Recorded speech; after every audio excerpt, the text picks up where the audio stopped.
Welcome to Jumpstart to Tech, your podcast host, Vinod Akunuri. Hello, everyone. Thank you for tuning in at Jumpstart to Tech. My name is Vinod Akunuri. I'm the founder and CEO of Jumpstart to Tech. Here I have a very special friend of mine. His name is Marc Lawrence. He has a very impressive background as a cybersecurity engineering consultant at Palo Alto Networks, specializing in Prisma Cloud. And on top of that, he's also the founder of Respect the Tech. It is a company focusing on specializing IT and cybersecurity workshops. So here to a special friend of mine. Thank you for joining the call, brother. Absolutely. I'm happy to be here. Yeah, nah, definitely, man. It's long overdue. We were supposed to been work on some stuff together, but hey, things come when it comes. So I definitely like want to start off this podcast with just to get a bit of background so my viewers know what you do and like what are you doing right now in your career. Yeah, for sure. So right now, full time, I'm a consultant with cloud security at Palo Alto Networks, and my day to day is I help companies optimize and secure Mm-hmm. their cloud security solutions. So making sure that all their ducks are in a row and that they have or they're in a place, as far as cloud security where they want to be. And if they're not there, how do we get them there Mm-hmm. the best way? Okay, yeah, no, definitely. So you say you specialize in Prisma Cloud. For my viewers who don't know, I don't even know. So could you actually explain about that? What is Prisma Cloud? Yeah, for sure, for sure. So Prisma Cloud, so it actually is it's a few things that come into play in terms of Prisma and why it's even here in the first place, right? Why was Prisma Cloud created? Mm-hmm. So right now, a buzzword, cloud security, or just cloud, AWS, Microsoft Azure, GCP, etc. You hear these terms, but where are we right now in terms of technology and also, computer networks? So a lot of things right now are in the cloud and there's a lot of different types of cloud. And what I mean by that is there's all different types of service providers. Like we just said, some now like AWS, Microsoft Azure. But how do we have visibility on all these different types and not have to depend solely on Azure security Mm. solutions, right? And then you have to go back to AWS and say, okay, now I'm using my AWS tools. No, how do we have a single tool where we can secure both of these cloud environments or all three of these different cloud environments Mm-hmm. and have that single place for you to go and pretty much do your work from there. Yeah, so basically you were emphasizing based on security. So Prisma Cloud is a way to like secure your cloud environment. So to make Yeah. sure to mitigate threats and risks and all that sorts of stuff. So what inspired you to specialize in cloud security? I did a little bit of research on you. I know you went to school in cybersecurity. Not sure if you went to Towson. I know we met at Towson, but I don't think you went to Towson. But I'm not too sure. So if you could explain what inspired you to specialize in the cloud security? There's so many areas in IT, but why cloud security in specific? Yeah, for sure. So the short answer it is I slowly navigated into it. So I started off uh, at a boot camp pretty much. This program called Year Up. I found a tech boot camp. So I was studying computer science already, Mm-hmm. and I wanted to get in the tech industry because I found out it was a lucrative career, but also, I'm a very analytical and logical person too. So I'm like, all right, how do I make a career out of this? What can I do? So I got into computer science and then slowly into cybersecurity because, I heard that the main thing was getting experience first and certifications. Mm-hmm. So I found this boot camp, and that's where I was able to get both of those things, the experience and the certifications. And then I started doing some engineering work at one company, and it just kind of just went from there. And then next thing you know, I'm doing cloud security, learn about what the cloud is, how to use it, and it really intrigued me. So that's really how it happened. Yeah, no, definitely. I like how that you're very very specific in the field. Like with what I do with my company, I get very very specific. Like there's so many different types of security work you can do. There's SOC analysts, there's red team, blue team, and all those different color teams. There's just so many things to do in cybersecurity. So the Yeah. fact that you specialize in cloud security, did that jumpstart your career faster than if you was to like go through the traditional route, like of just a person graduates from college in cybersecurity, right? but they start off with whatever job is really handled to them, right? They don't really know what to do in cybersecurity. Like whatever entry level job is handed to them, they'll take it. What Mm. did you find that it was a really good idea that you were very very targeted to cloud security and specific instead of just getting handed a job? Maybe this job was handed to you, but it's very very specific in cloud itself. Do you think that was a good choice you made? Well, so initially it wasn't cloud security. Like my first gig, it wasn't cybersecurity for sure. I was doing endpoint security, and we had different technologies on our team. So, like to give you some clarity on like my mentality from getting into the field, I really was trying to at first just get whatever I could. You get what I'm saying? Just because I wasn't aware of what was possible, but I knew I had the hustle, Mm-hmm. you know. So once I got my first job doing endpoint security, I was managing technologies with antivirus.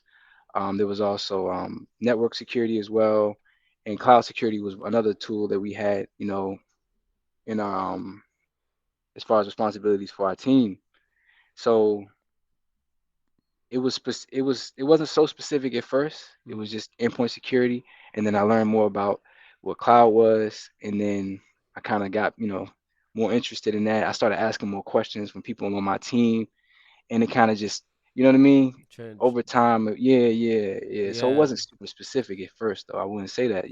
Yeah, no, definitely. That's why I'm trying to target that problem, because I know Mm, that people they graduate from college, but they don't know what they're gonna do in IT. I'm trying to make sure they shave off time of trial and error and get to that direct point. Like, okay, this is what I'm gonna do in cybersecurity, so they're not just there, second guessing themselves throughout the whole time. mm, So to definitely move forward with this conversation, so we're gonna be talking today about the shocking truth about cloud security. Why do people need to know about cloud security? Why is it important? So to further this conversation, could you share some common misconceptions individuals have about cloud security that you yeah. know? Because from an audience, he's a consultant, so he's solving problems every single day, worldwide, 365 days out of the year. So there is some common misconceptions that your clients may have about cloud security. What do they tell you on the phone? Yeah, for sure. That's a great question. Uh, you'll find it at all types of levels too. From the highest levels at these big companies, just on all also your average person as well. Mm-hmm. But a common misconception overall is when you hear Mm-hmm. cloud, they think cloud isn't a physical thing. It's somewhere floating or something like that. I guess hence the word cloud. Mm-hmm.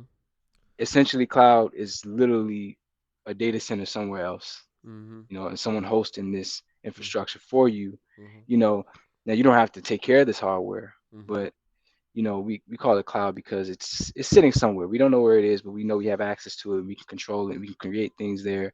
Uh, So that's a common misconception for sure.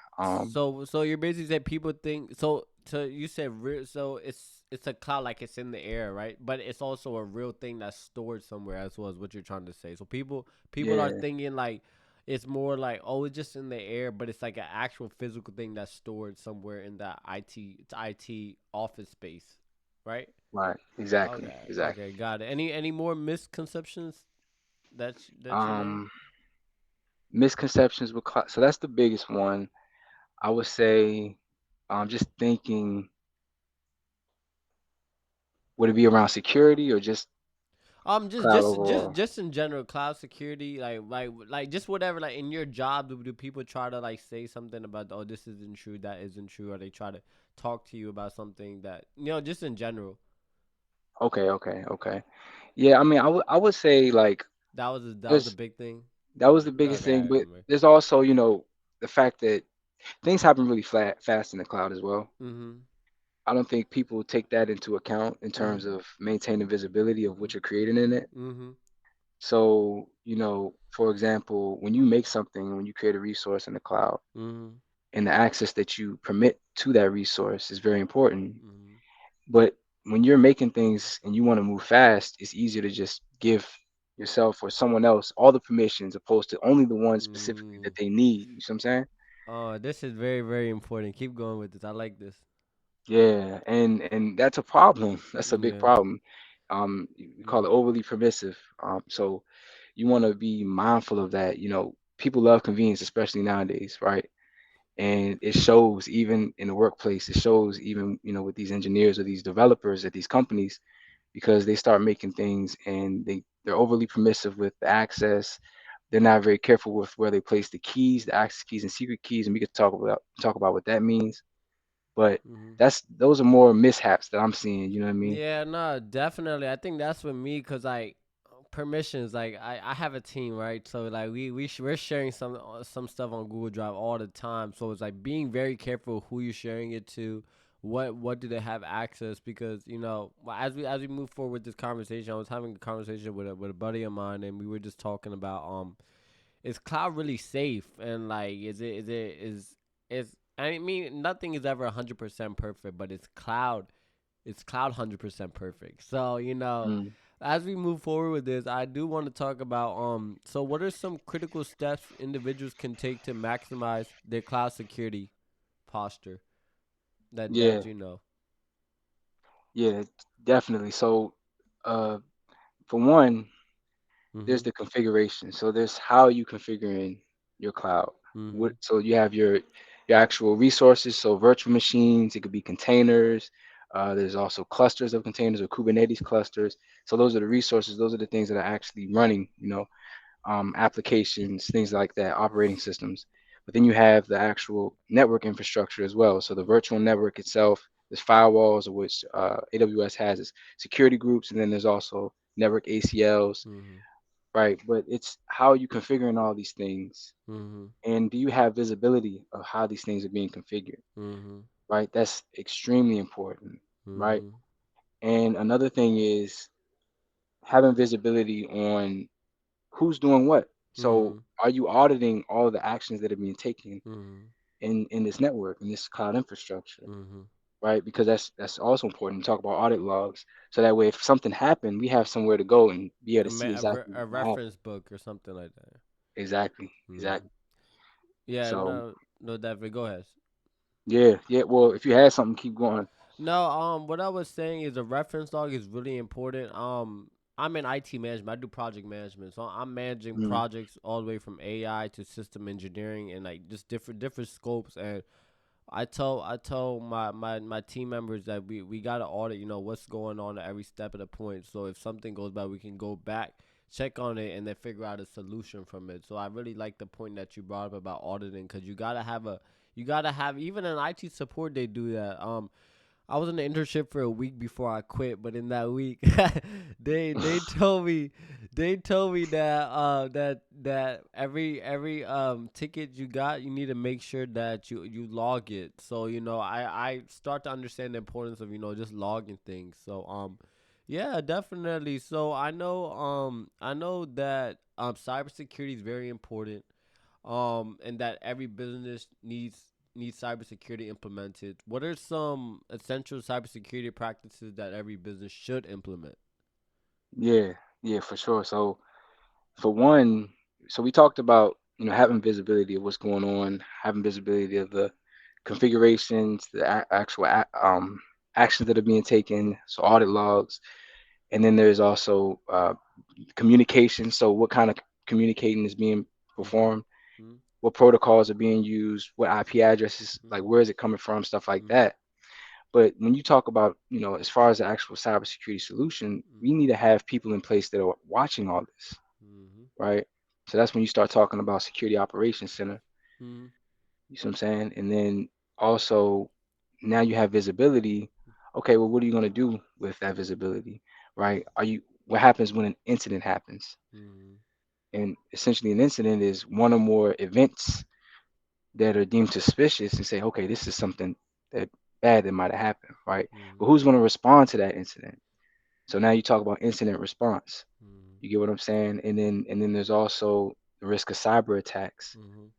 And how do we mitigate that risk? Well, first and foremost, you need to have some guys on your team, some penetration testers, or you might want to hire some consultants to come in to perform a penetration test, and do some ethical hacking, because you want to make sure that the things that you have in place that are defending your network, are they working, Mm-hmm. right? So those are a few things I would say for sure. Yeah, to add on to that, there's a statistic show how many cybersecurity breaches happen a day. I don't want to say the wrong statistic, but I know it's a lot, all from Mm, different countries. Like somebody's always getting breached. It happens. yeah, Um, I know CISOs, right? Chief Information Security Officers. If something happens to them, they're usually the one that gets the heavy hitter because they're the one that's managing, like they're the one that's managing the whole cybersecurity team and making sure like the cybersecurity infrastructure is good. Do you think they're the one to blame if something happens to a company? Do you think those C level suites, those CISOs are the ones to be blamed for it? yeah. That's a funny question. I mean, the responsibility has to fall on somebody. You get what I'm Yeah, saying? all the time. It's somebody's responsibility, Yeah. right? And the CISO is the head, is Chief Information Security Officer, Mhm. right? So this is the person that everyone looks to for a cybersecurity solution. This is the Mhm. person that we look to lead us in terms of if something happened, how do we respond the most effective way, right? Mhm. Put everything in place, put all the people in place where they need to be. Mhm. So I mean, I don't. I really. It's an interesting perspective you got to have on it, because you Yeah. don't want to be somebody that's pointing fingers at people, Yeah. but Yeah. Yeah. you got to know who's responsible. You get what I'm saying? Yeah, no, definitely. I think that's a big question that I saw on LinkedIn. So I was like, what, I'm gonna save it for this podcast. Ask you. So compliance and regulatory requirements. I know those are really important, but I don't know the intricacies of those. Could you just explain what are compliance and regulatory requirements and why they required it in businesses? Yeah, yeah, I can help you with that. So essentially, we're in America. We live in a global economy now. Mhm. So there's all these different types of businesses, and essentially all these different types of businesses are in different industries, Mhm. right? And compliance regulations, they come into play. You have different compliance regulations that are specific to certain industries. For example, payment card industry, for example, if you have a company that deals with a lot of financial Mhm. transactions, there's compliance regulations around that. If you have an institution where you're handling a lot of medical records, stuff like that, there's compliance regulations related to that as well, right? And essentially what the goal is, what the whole purpose of it is to be able to say, okay, these specific industries are managing their data and they're securing their data in this specific way, and they need to because they are in this kind of industry, right? Mm. Yeah. So, and if not, how, like we need to make sure that we have measures in place to figure out exactly where they need to make Comply. things better. Yeah. What Make happened? What happened if businesses don't comply to these standards? Is there something big that could happen? Yeah. Give me a second Yeah, to charge these headphones. no problem. Sorry about that.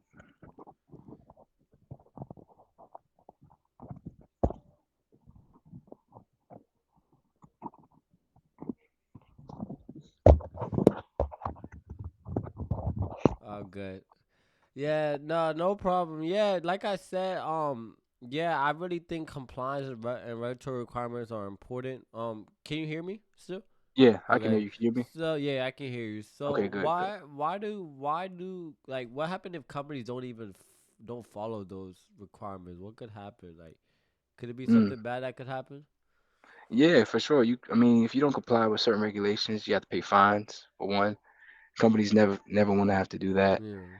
Um, but here's the thing too, these compliance regulations, they help these industries as well. They help these companies because they literally give you the roadmap in terms of how do you just be compliant? How do you put yourself in a place where you have all the measures in place, you have all the responses in place, and that you're doing what you're supposed to do in terms of securing your environment in your industry. Mm-hmm.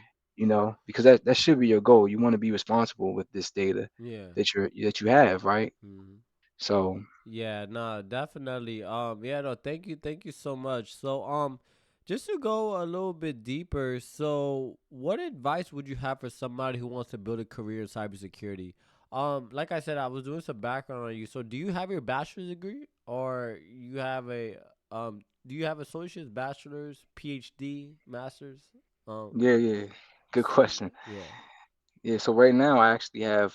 I've actually got all my experience from my internship and certifications. That's really how I got things going for myself. And So yeah, for my audience out there, do you need a college degree? No, you don't need a college degree. So, you're a true example of what it means to like get a career in IT without having to go to school and be in debt for it. So, share that experience, I think my audience really needs to hear this. Like you don't need to go to college for this. Especially in your IT. So, first of all, I commend you for that because that's really really great of you. There's a lot of people right now who are trying to do it, but you're able to figure out the ropes. And I think one thing I admire about you is you're a hustler too. I can see it in you. So it's like you're gonna make a way of something, So I give a lot of respect for that. So like you said, certifications and work experience got your foot in the door. So explain how that happened and some advice for my individuals who are not in college right now but want to get into IT without having to go to college. yeah, 100%, 100%. So I would say for one, things really started for me when I realized that I knew I wanted to have some kind of success and get something going for myself in tech, right? Mhm. I wanted to get some experience. I wanted to actually get some hands-on work because I knew that's what I needed, especially, from doing the research that I did. That was everything. And that on top of having certifications, I felt like that was something that would be able to get me to the place I wanted to go. Mhm. And I did my research and I found a boot camp that was able to provide those things. Mhm. Despite all the things that people would also tell me, like you need a degree, that's not true, etc. I kind of took that and said, you know what, look, I know that this is something that I could put my mind to, and I know it's something that I can do. And as long as I put myself in front of the people that I know can help me, Mhm. and that I can also help them, right? Because at the end of the day, we're I'm employees gonna or I'm gonna business bring I'm gonna owners. bring a very good example of that, but no, keep going. Yeah, yeah, yeah, for sure. But yeah, just getting around the right people, getting around people that are in the industry, and having the right conversations. I felt like that would be enough. And it's also talking to other folks that attended that boot camp. Mhm. I had someone, Marquise Dolpher. He literally was someone that showed me that this was possible. That you can go into this place, this boot camp, and get this experience and meet the right people, and they Mhm. could put you in position. So I took that knowledge and I also combined that with my hustle, Yeah. and it took me someplace. I think that's Mhm. possible for anybody. You I know. I tell people all the time, there's literally no way to fail if you're consistent. Like that's so cliche, but it's just so true. Like you literally just gotta be consistent every day and just be hyper focused on something, right? When it's Yeah. like I really think one thing is social media, and I'm gonna be very transparent. The like social media posts we see, and and distractions is a big thing as well. So it's like now that we're able to hear about your experience, like you said for my people, you said networking, being with the right people, going to meetups, respect the tech meetup for example. That's a meetup you need to Hmm. go. Um, what else? You need to be a person of your personality. People love when you have a personality of your own. I'm gonna add a fifth thing to this, and you let me know if you agree. So always always ask others how you can help them out before they help you out. I always stand by this. Anytime I do business, any of that. How can I help you out before you help me out? The reason I say this is that's how I met good connections with Kevin and like all those people on LinkedIn. I'm just like real cool with them because I don't go I don't go forehand and just start asking for help. My mentors, none of that. It's somehow, some way, I always ask, how can I help you? And if they insisted that I don't need help right now, then okay. Because I think one thing in this IT career and just in general, nobody wants to be used, right? Like Yeah. that's a bad trait. Like nobody wants to be used. They don't want to feel like you're taking advantage of them. They want to feel like it's a win-win situation. So, can you agree on that? 100%. 100%. Yeah. Yeah. And I can speak to that. Yeah. Well, to add to what you're saying too, it's when you're Vinod, right? Mm-hmm. When you walk into a room, it's not just you there. And we have a common goal now. right? If you're a part of this team or you want to be a part of this team, we have a common goal. Well, what is it that we're trying to get done, right? It's no longer about you. You get what I'm saying? Yeah. It's about what are we trying to do here, and how do we get to that place, right? How Mhm. do we stay there? How do we get better from there? Mhm. And that not only is it makes it easier for your interaction with these people, but you're adding value. You're Mhm. adding real value, and it just takes you much further.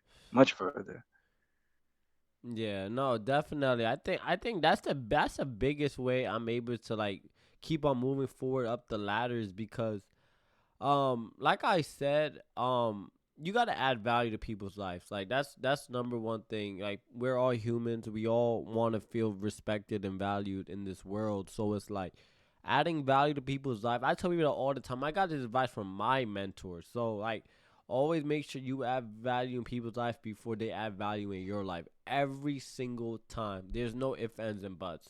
Always add value to people's lives. So definitely, like I think this was a big conversation because a lot of people they think you got to go to college for this whole IT stuff, and I tell them like all the time you don't need to go to college. So like to add on to that, how important is mentorship to you? It's very important.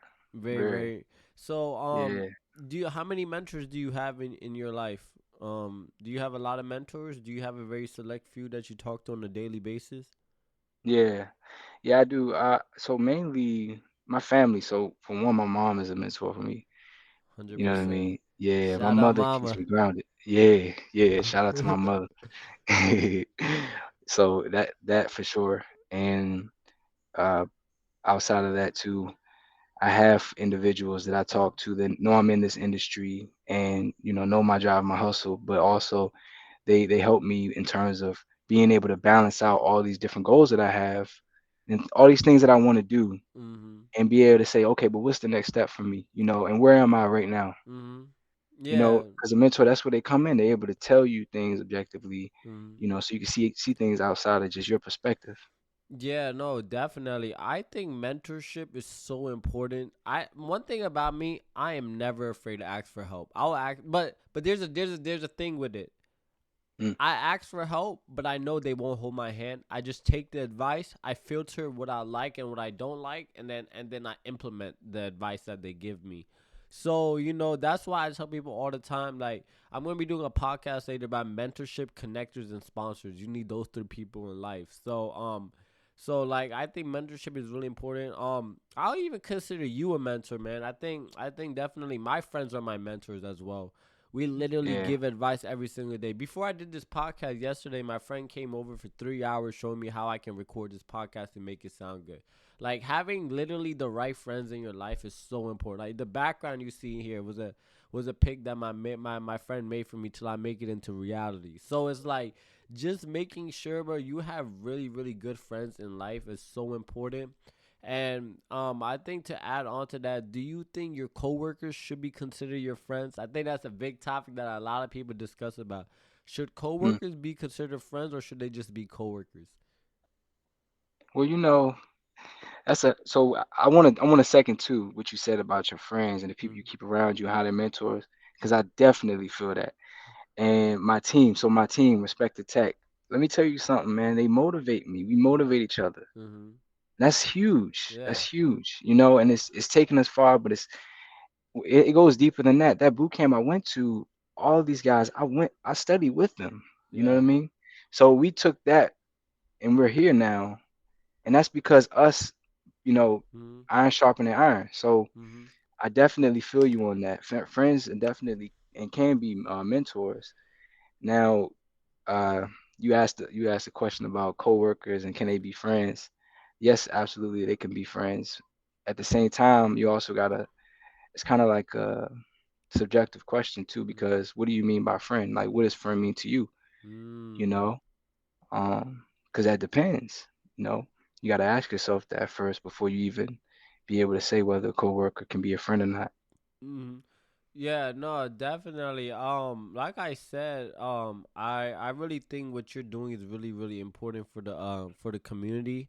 Yeah, no, definitely. I think my friends are my mentors. Like literally, there's days where I'm like, damn, like nothing is moving. Like it feels like a needle, and I'm not pushing the button. But like, call up my friend. We talk for 2 hours, and I instantly feel better. Like you ever had that friend, man? That's just like that bond, like that brotherhood, like that connection, just there.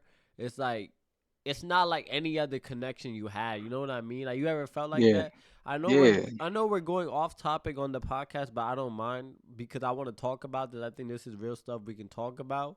But you ever felt as though you had a friend like that in your life? yeah, 100%, 100%. Yeah. Yeah, and that kind of bond that you don't even have to speak on. Yeah, you ain't gotta speak Yeah. on. So it's like, and also like just meeting good people in your life. I think I connected with you very well. We met at Towson at a Super Bowl party, I think. But Hmm. I think you asked me, said I think I seen you on Instagram, and like we just connected. Now we're here. You see what I mean? Like that one talk just led to this and many more things. So I definitely want to go forward with our topic today. So incident response in cloud security. What should companies do when there's a breach attack? Like what are some proactive steps that they should take? I know when there's attack, usually the first thing you do, and then in any general like, whatever attack it is, the first thing you do is panic, right? Oh, Yeah, yeah, there's something happening. What are some proactive steps that companies, individuals, anybody who has gotten a breach, their password gotten hacked, what are some steps that they should take to calm their stress levels when things like that happen? yeah. It's a great, it's a great question. But you really hit the nail on the head. The last thing you want to do is panic. So to add on to that, the main thing is to be proactive instead of reactive, Mhm. right?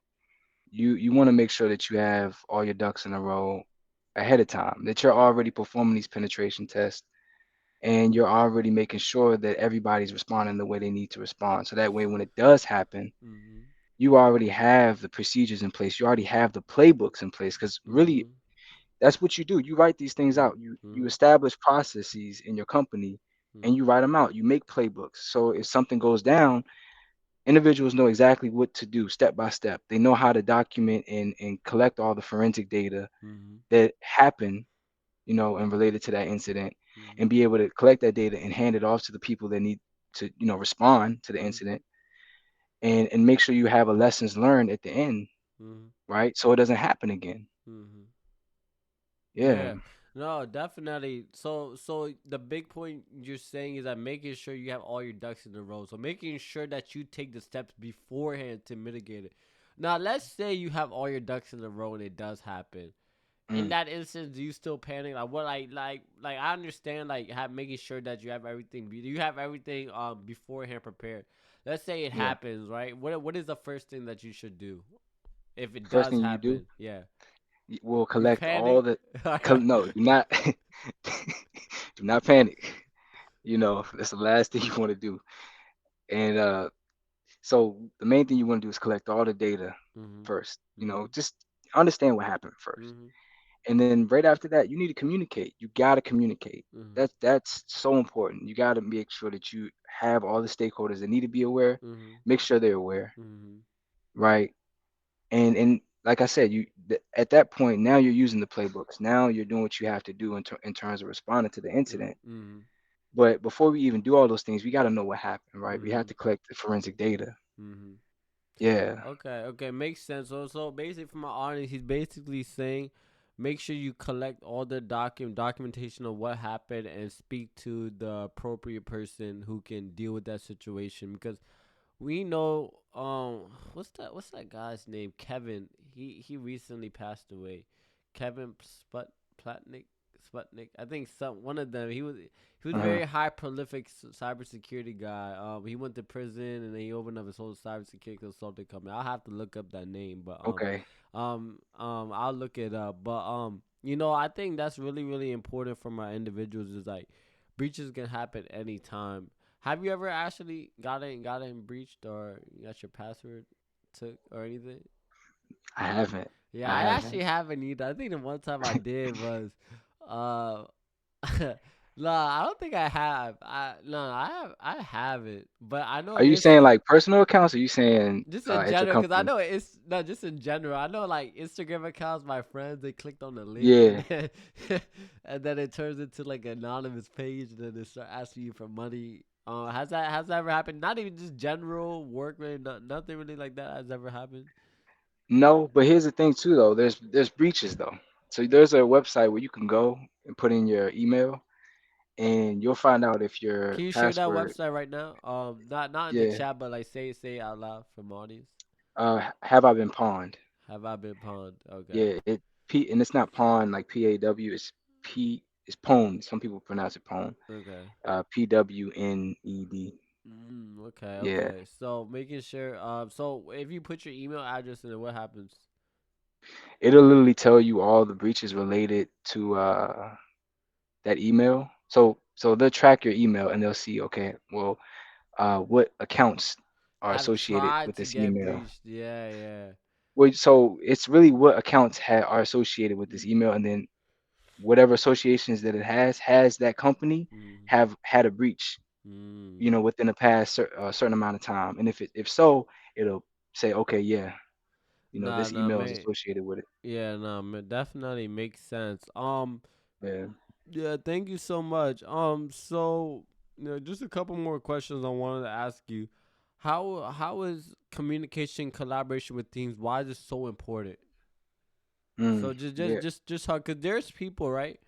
There's people who work behind the desk as in cybersecurity where they're just looking at they're looking at what they're looking at, but they don't communicate with their team. They just do what they need to do and go about their day. Do you think in a cybersecurity setting it's best to work in teams or best to work independently?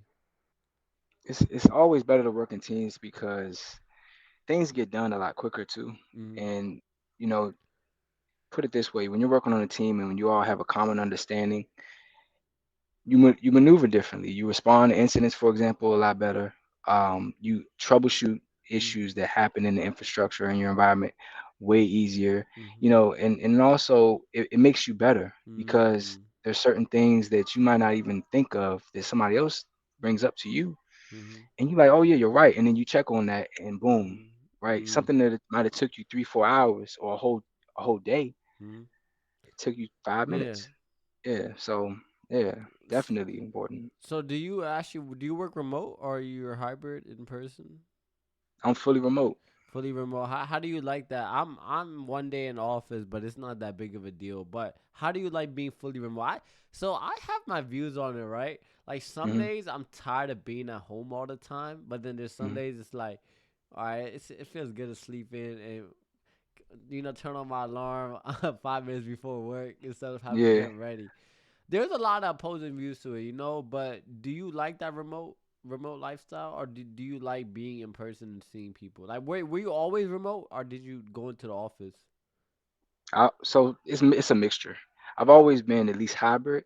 Yeah, yeah. So like my last company I was at, I was hybrid, Mhm. and now I'm fully remote. But we have offices like Palo Alto. We have offices all over the world actually. So sometimes I'll go there, Mhm. but I don't have to. I would say remote work for me, it took an adjustment. Mhm. Like when I first started, it was kind of torture because it was so many things I didn't know. And there's It's so so hard many to like understand what was going on. troubleshooting going on, and this. That's one Yes, thing bro. about that's one thing about tech. Even doing these podcasts and stuff, it's like it's like tech is so weird. Like one time it can work, and then you wait 5 minutes, then it works, and it doesn't.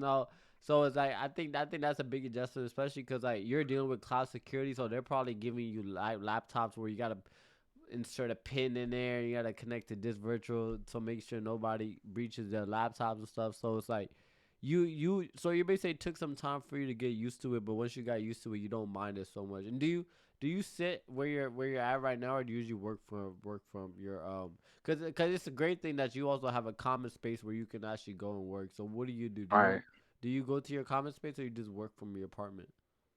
bro. So there's advantages to remote work, and this is one of them. Is being able to work wherever you want. So Mm. I'm able to be and also stay very productive. Don't get Yeah. me wrong. Like I get things done, no Yeah. question. But I'm also able to go to my favorite cafe when I want to. Yeah. You know, those Friday evenings or those Friday mornings, yeah, I could wake up, a few minutes before and still get things done. I don't have to rush to my car because it's a Yeah. traffic. Yeah, You get what I'm yeah. saying? Yeah, it's better. You could work wherever you want. And I like that ability. It does. Flexibility. It's very flexible, but Yeah. you also have to have the right environment because our team at Palo, like, Mhm. we communicate really well despite us Yeah, being fully yeah. remote. Yeah, yeah, So, yeah. No, definitely. I think that's really, really important because, especially with me, like, I'm going to Denver, on Wednesday, Thursday, and the okay. fact that I'm super blessed because I'm in the same position, and this wasn't always the case, but like, I have a life goal. I'm trying to visit all 50 states in my 20s, so it's like being able to have that flexibility. It happens in IT. It can happen in any career, of course, but like IT is starting to be recognized for remote work, and I tell people that all the time. If you want to really experience life, because I think that's what life is about. You need good experiences. You should be able to like work from wherever you want. And do you are you do you Mm. do that? Do you go to different states and work from different states as well, or Yeah, okay, yeah, that's yeah, good. yeah, That's good. How was that experience? Like, do you so where have you gone recently? And does yeah, it work? for sure, man. I agree with you. Take advantage of it. Take advantage of it. See as much as you can. Meet as Mm, many people as you can, mm, and also know yourself as well mm. because you don't want to move around too much. And then you're not focused. You're not You're able to not get things done. focused. Yeah. Yeah, then that could be a problem. Yeah. But for me, like I've been like recently, I've traveled to Florida. No, that's good. I've been to Vegas. I haven't been out the country just yet. Yeah. Working. Mm-hmm. Oh But yeah, I haven't been out the country. I don't know. I don't know the perimeter to be able to do that type of stuff. So I haven't tried it yet. So yeah, there's my yeah, friends who really go like Greece, freaking like I go to these for real. crazy spaces and they're working remote. So it's like I just know being in the U.S. is like my laptop will be. That's one thing I'm very like very particular about. I don't carry my work laptop everywhere. I feel as though like yeah, like once somebody gets access to your work laptop, it's over. So it's like I try to keep my work laptop very close to me. Definitely, I want to talk about the importance of educating and raising awareness about cybersecurity practices among people who doesn't really know about it. So why is it good to educate? We know in your boot camps you educate and teach, like that's what you're doing. Why is that very important to you? What made you even want to like start with workshops? Yeah, it's a great question, man. And the main motivation for Respected Tech, main motivation for starting these workshops is we're building an environment where you spoke on it a bit too. When you're learning tech, it's so much to take in. Yeah. And when you have individuals that are right next to you that are working on the same thing, that have the same vision as you, Mm-hmm. same mindset as you, and you could bounce ideas off each other, you could troubleshoot together, that's super powerful. Mm-hmm. And that's exactly what we're building at Respected Mm-hmm. Tech, and that's really what motivated us really Mm-hmm. is to build that environment, that collaborative environment, that Mm-hmm. motivational aspect as well, and to really make you feel like you're getting somewhere and you are getting somewhere, and Mm-hmm. have people there to keep you accountable. So Yeah, no, definitely. So how do these process? So like, did you wake up one day and was like, "Oh, I'm about to do a workshop"? There has to be something behind Respect the Tech because you're the founder, so there has to be a founder story behind this as well. So I just want to hear just a little like a synopsis. Like, did it start after you got your work experience in, or like how did workshops even come into play? Like, was there a phone conversation you had with a friend? Was like, let's mm, do a workshop? Like, how did that all happen? definitely it started with so here, you ever had like something lingering in your mind? You like, man, I want to see this. I'm not Yeah, sure. Like, you want to try it out every single yeah, day. so yes, right, yeah. so you was like okay, you was like, oh, I want to try something new. Let's just see what happens Well, I had it lingering in my mind, and I had people around me too. to be able to So execute it. my close friends, Yassine, Yeah. Joel, Mhm. like those are my guys, Mhm. and like those are really one of my closest friends. Also, my bro Joel, he has a twin, Dietrich. Mhm. But we all went to that that Europe program I told you about. Mhm. So we knew how it felt to have that environment. We knew Mhm. how it felt to have people around that like were motivated as much as you. But Mhm. we are a few years in. I'm a few years in, and I'm like, look, I want to see something like that again. You know, I want to have that. I want to be able to bring that energy again, Mm, and have that place where we felt that fuel that got us to the place that we are now, and how do we share that to a yeah. larger group of people? You know, Mm. and I'm like, let's have a workshop. Like, So so when you have workshops, right? Do you have like a space that you reserve, or like did you have to invest a lot of your own money into these workshops, or like I know if I'm not mistaken, these workshops are free for individuals, or they have to pay, or like how does that go? yeah, yeah. So these all the workshops we've done so far, they've been free to Mm, everyone that's attended. And it really started with, so you you know, like you've heard, like I've been around, like, we live in the DC area, so there's a yeah. lot of different networking events to go and get active with. And through that I was building my network, and I actually met someone Mm, named Chris, man, Chris McNeil, and he actually had an event space. So, I'm just talking, I'm just, meeting people, and also mm, letting people know what's going on, and also learning as much as I can. And I happened to talk to him, and another good friend of mine, and he, bouncing ideas off of him. He's like, look, I got this event space, you know, in a just couple weeks, just try it. just Yeah, try he's to just see like, what happens. just try. How Yeah, how just see what was happens. I think I seen some photos of your first event. I seen it went very well, right? Like Yeah, how were you guys promoting? You guys did Eventbrite, or like how was the promotion on that? How do you yeah, guys we use promote your Eventbrite. event? Okay. Now, you Eventbrite, guys do anything in Baltimore? Meetup too. Use Meetup too. Yeah, yeah. Meetup is good. Do you guys do anything in Baltimore as well? In Baltimore, Yeah. no, I have not yet. Yeah, you gotta do Not yet. Baltimore. The tech environment in Baltimore is getting crazy. They're investing billions, not millions, billions of dollars into AI, into the tech space here. So, because I'm trying to move to Florida soon, so it's like, after I build my camp in Baltimore, I do tell people all the time, Baltimore's an extremely good place for tech. So I would suggest you to like do some events in Baltimore. Okay. For all my individuals, we just have two more questions for Okay. all my individuals who are in the cybersecurity field. What are some ways for them to move forward with their career? There's some people who feel stuck. They don't know how to leave that job. You mentioned that you transition from job to job, so it's like it seems like that transition went fairly smooth, or maybe went fairly smooth, but like how do you talk to individuals who feel as though they don't have any hope, or they've been trying to find a job for the last 2 months? It's just been so hard. I'll Mm. tell you, for a friend of mine, Kevin, you probably know him. Extremely good dude.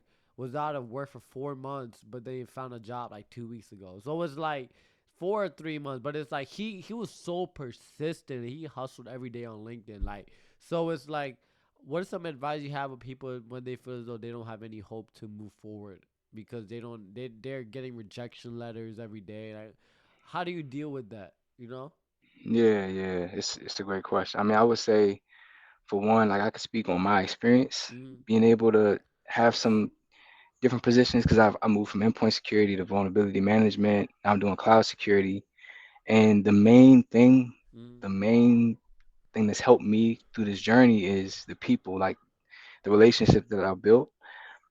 So when I would be on the teams, for example, my first team that I went to, I was very proactive in terms of just reaching out to even my teammates and scheduling one-on-ones with them, and just keeping an eye out and seeing what's going on with certain things and what else is possible. Like, what else can I do?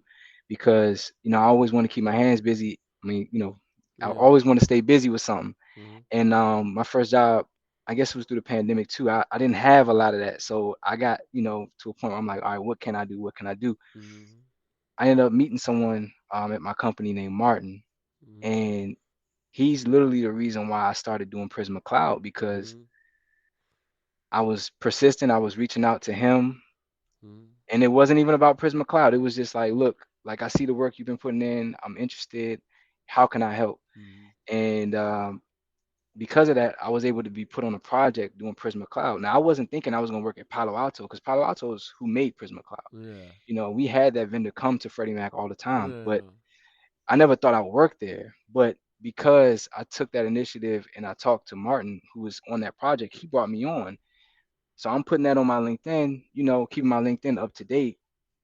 And someone reaches out to me, a recruiter sees that I have Prisma Cloud experience, Mm-hmm. and that literally got my foot in the door, and I was able to get into Palo Alto Networks. But it was literally because of me also not just making sure that I'm talking to everyone and building Mm-hmm. relationships, but communicating what I'm working on LinkedIn Mm-hmm. to my coworkers. So I would say that like just communicating with people and Communicate. talking, yeah, yeah, and building relationships, man, because that's literally how you get it for Yeah. me. No, no, definitely. No, thank you so much. Just to add on to that, I think definitely making sure your resume looks good too. I Yeah, tell people all the time, I didn't get to where I'm at because of my resume or my cover letter. None of that. I got to where I'm at because I know how to communicate with people. So when you keep on bringing up communicate, I deeply resonate with that yeah, because all that stuff is just papers and documents. The bachelor's degree is just a document I received because I completed my courses. None of that stuff really matters if you know how to communicate with people, bro. People will really, help you along the way. So, last question: what are 5 words that you can say for the future of cloud security? 5 individual words. 5 words. Okay, I would say for one, growing. Mm-hmm. It's growing. The industry is growing. The space is growing ridiculously because, well, I don't want to talk too much. So growing, Mm-hmm. um, fast because we're spending up a lot. We're building a lot in the cloud, and it's happening very fast. For obvious reasons, the demand is getting very high. We have tons of applications everywhere. Computer technology is everywhere now, and Mm-hmm. the demand for it is getting higher and higher. People love convenience. People don't like. You don't want to go on a website and you can't load that website in 5 seconds. You're gonna get mad nowadays. Attention Most people span. anyway. Yeah, we gotta show the attention span. Yeah. So yeah, I would say that. So fast. I would say innovative, Innovative. fun for me. I would say it's been fun because you're able to build so much and you don't have to buy Mm-hmm. any hardware. Mm-hmm. Like you don't have to buy anything. I've been able to build all these different types of labs and actually have real experience that I could speak to in interviews, Yeah. and I didn't have to buy any hard rack servers or Mm-hmm. anything like that. It's Mm-hmm. all in the cloud. And the last thing I would say is um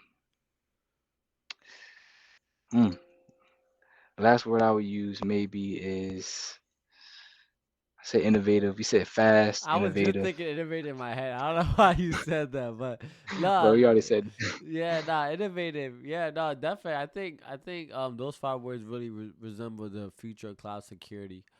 To add on to that, just last thing, where can people find you? How do people attend your workshops? Just to wrap this up. yeah, yeah, no question. So for one, we're very active on LinkedIn. So we have a page on LinkedIn, Respect the Tech. You can connect with me on LinkedIn as well. My first and last name, Marc Lawrence, Mark with a C. And also, Respect the Tech, you can follow us on Instagram at Respect the Tech underscore. We post some content there as well. If you want to attend our workshops, just keep an eye on our page. We always posting links to our Eventbrites, meetups, things like that. Mm-hmm. Follow us on Meetup as well. If you have a meetup, if you don't have a meetup, definitely get that because it's a great place for networking, not just for Respect the Tech, but meetups all across the DMV. Mm-hmm. So yeah, I would say those three things for sure, man. Definitely. Yeah, no, thank you so much, Mark, for getting on my podcast. I really enjoyed the opportunity to speak with you today. Thank you guys so much. So you guys can reach out to Mark Lawrence. You guys can reach out to me as well. I'll put his links in my in the bio as well for the podcast as well. Thank you.